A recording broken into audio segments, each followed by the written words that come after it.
ചില ഡിസൈൻ വർക്കുകൾ കാണും, ചില ആശയങ്ങൾ കാണും, ചില ആർട്ട് വർക്കുകൾ കാണും.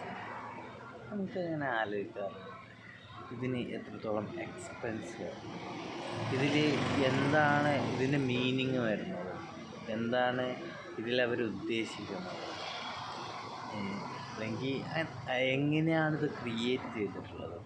ഇതൊക്കെ പലപ്പോഴും നമ്മൾ ആലോചിക്കുന്ന സംഗതിയാണ്. ഇങ്ങനെയൊക്കെ ആലോചിക്കുമ്പോഴാണ് ഒരു ആർട്ടിനെ നമ്മൾ കൃത്യമായിട്ട് മനസ്സിലാക്കുന്നത്.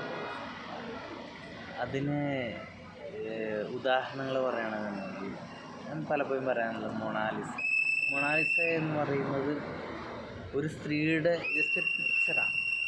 പക്ഷേ ആ പിക്ചറിന് ഇത്രയും വാല്യൂ വരുന്നത് അതിൻ്റെ ആ ഒരു ചിരി കൊണ്ട് മാത്രമായിരുന്നു.